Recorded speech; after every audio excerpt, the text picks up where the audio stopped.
So for a heck of a lot of years, I've been wanting property and looking for property and kind of having that whole little homestead vision. And I've done what I could on my own little piece of property. But there was a lot to be desired.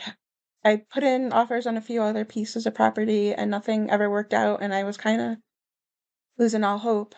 And I saw this property earlier this year, and I didn't really think all that much of it at first. It was relatively flat, it was in a pretty area, it was, like, close but far, from civilization.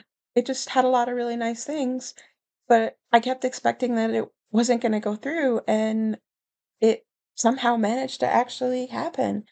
So I now have 50 acres to start kinda working on that dream. I wish I could say everything went really smoothly, but it was almost like finally having this go right meant a lot of other really bad things had to happen, I guess, to balance it. It's always really hard to cope sometimes. And while I was working on the property and getting everything to go through, and all the paperwork and everything, I ended up losing my 2 16-year-old cats. They got sick and there was nothing that the vets could do. And then even harder, we lost Ellie. It's always super hard to lose an animal, but the cats weren't completely unexpected. They've been having health issues for the last couple of years.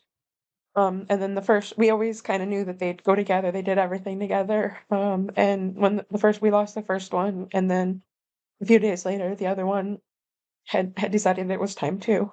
So we lost them both pretty close together. Ellie, though, was just completely unexpected and out of the blue. She was a young, active, vibrant dog, just full of energy, full of pep and go, and we she had been having some throwing up episodes this summer, and the vets couldn't figure it out, and they were talking about things like it being like her diet.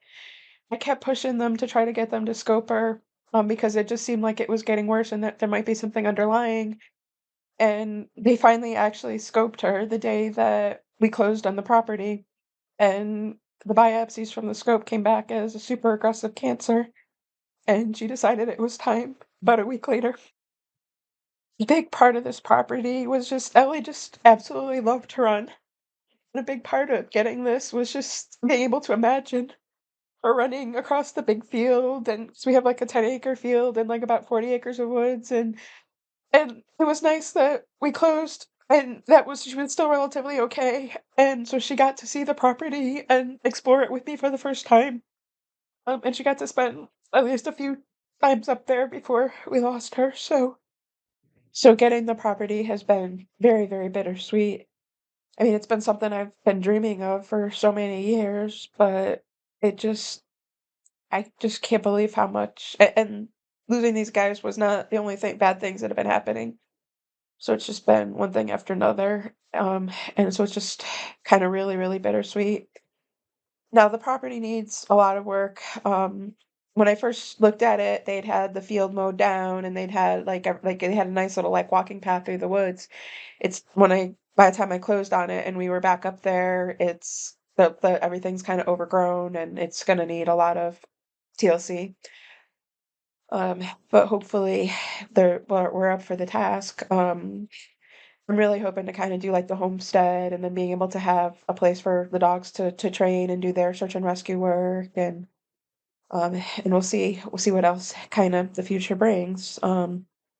So it's the beginning of a whole new phase. Hopefully the worst is over and hopefully things start turning around now. Um, so we'll see what this new beginning brings.